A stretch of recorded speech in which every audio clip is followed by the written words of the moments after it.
Time now for sports on 104.7 The Cave. Here's Ned Reynolds. Mike, the intern, Ned Reynolds, back in the studio on a Thursday morning. So the Lady Bears kind of had a shaky start to their opener. What about the men? No, much better for the men. But again, you expected that sort of thing. The Bears were playing a Division II team, which they are allowed to play once during the season. And the Bears played Missouri S&T from up at Rolla, came down here, and the Rolla kids tried hard, but they didn't have the physical presence to be able to stay with a D1 team like the Bears. Missouri State much bigger, much quicker, more physical, and that's the difference, Mike, between Division I and Division II. And the late Charlie Spoonhour once told me, he said, a D2 team can't stay with a D1 because their concept of defense is not the same. And he was right. The Bears just defended in a way that Missouri Rolla or Missouri S&T had not seen. They only shot 30% from the field, made 19 field goals of 62 attempts. They were thwarted, they were intimidated, and those things happen. That's when you're playing at a different level. So the Bears win it by a score of 82-47. How good they are? I think the Bears have a pretty good offensive basketball team. They are fast, but that's against a lower level team. What will they be in their next game? Their next game's next Wednesday night, and we'll find out because the Bears go to Provo, Utah to play Brigham Young, and that will be probably a much more equating story as to how good the Bears are going to be, because that is, of course, that's a D1 team and a D1 power. So we'll see what happens. That'll be the true test, my guy. Well, we'll see what happens, but at least that's good news. So we know where the Bears are going next. What about the Lady Bears? Lady Bears have a game against St. Louis University next Tuesday night here in town. Now, the Lady Bears are coming off a thumping at the hands of Mizzou. Lady Bears have some injury problems. They need to get some of those players back. SLU will be a pretty good test for them. Then, as we mentioned, the Bears next Wednesday go to BYU out in Provo, Utah. That will be a pretty good challenge. Will be a good challenge. It seems like they're really going to have to set the tone. Hopefully they can right that ship. It should be a good game, though, next week. All right, Drury University. They've historically had a pretty good, at least the last couple of years have been pretty good for the Panthers. What about the Panthers and Lady Panthers? Well, the Lady Panthers are very good. They're number 10 in America. The Panthers are not. Panthers are picked to be a middle-of-the-road Great Lakes Valley Conference team. Great Lakes Valley, incidentally, is the same conference that Missouri S&T plays in. The Bears played them last night. Okay, Drury's teams, the men and the women, are both playing in tournaments. The ladies are going to play in a tournament up in Bolivar. That begins tomorrow afternoon. The Drury Panthers are playing in a tournament that is here at the O'Reilly Family Event Center, and that also begins tomorrow afternoon. The Lady Panthers' first game at 4:30 tomorrow up at Southwest Baptist will be Kentucky Wesleyan. We'll find out how good the Lady Panthers really are, and I think they are pretty good.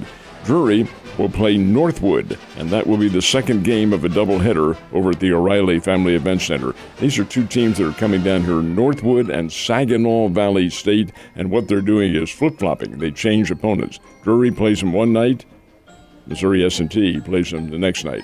I wonder if the Missouri S&T team went home to Rolla, or do they stay down here for a nice little day of recreation and little practice? We'll find that out. Define recreation. Hey, well, that's just it. Well, you can't make a definition out of that.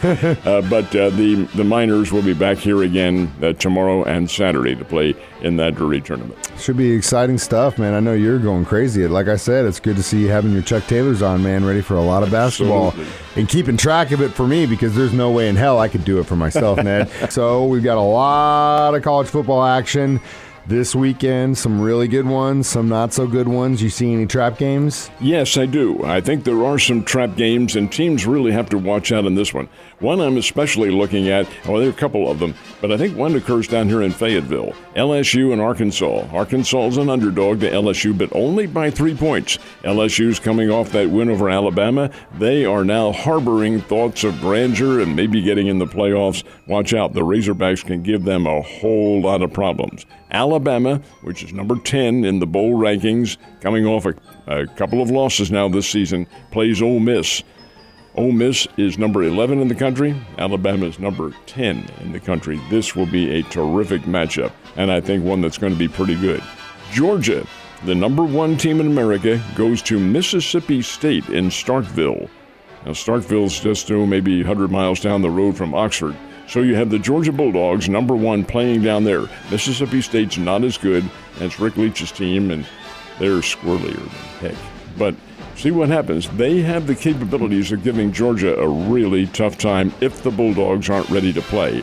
So Mississippi State and Georgia is one to watch out for. The real one that I think that everybody is looking at is the game at Memorial Stadium in Austin, Texas, where they'll have 104,000, 105,000 fans for the Texas Longhorns. They are playing TCU. TCU is number 4 in the country. They are very, very good. But Texas playing at home is also very good. Watch out, that is a trap game, as is, or some of the others, K-State and Baylor playing in Waco, Texas. K-State's favored. Watch out, the Baylor Bears are tough at home. These are all some of the key trap games that could be going on Saturday. Real question is where are you putting your chocolate chips at? Haven't decided yet. Oh, man, you're getting close. You're getting close. I know you've been hurt before, and you're still kind of getting over last weekend. So last weekend was a disaster. I know it was. I won't rush you. Speaking of disasters, tonight's Thursday night football game, Panthers and Falcons. Your thoughts on that, sir? Wow. Hey, man, you know what, though? Seriously, every time they have a game like this, and it's just like, okay, it actually turns out to be a good game. So you never know. This might be a good game because they're two bad teams playing. Hey, man, it's kind of fun to watch that sometimes. Atlanta and Carolina playing in Charlotte, North Carolina. Actually, it might be interesting because looking at this weather here, they may have some rain, some hurricane rain up there in Charlotte. So that might make it very interesting where the Carolina Panthers play is outdoors. So hey, put them out there, let them tee it up and see what happens. And if you got someone playing on your fantasy team tonight, then I guess that probably has something a little bit more to do it. And that's probably the most genius thing anyone ever invented is because 40 years ago, when games like this happened, what did you do? You didn't have fantasy football, so what'd you do? Well, it does, I will tell you, it does create a lot of interest in teams, and individuals who ordinarily would not know some of the players in the NFL do know them now. And even guys who are bit players, hey, they come to the fore very quickly. Yeah, fantasy football does have a benefit. Does. At least it keeps our interest. All right, last but not least, tomorrow night's high school playoff games. Unfortunately for this immediate area, we don't have any representation as far as like Springfield in general. Not in the city. No. Just a little bit outside, we do have some guys fighting for us. We do indeed, and this will be the district championship night out in Class 6. And that's the largest of the classes in Missouri in terms of enrollment in schools, but the smallest as far as the teams are concerned. We have Nixa representing Class 6, and Nixa is going to play Lee's Summit North, which is one of the top teams and a former state champion. Play them in the district championship game here in Christian County. Game will start at 7 o'clock. It'll be cold, but it'll be a heck of a football game. Now, in Class 6, the winner of that district goes to the semifinals. There are fewer teams in Class 6, so from the district, you're to semifinals and then the championship. All the others, 5 through 1, you go to the quarterfinals because there are more teams involved. And yes, we have a number of teams.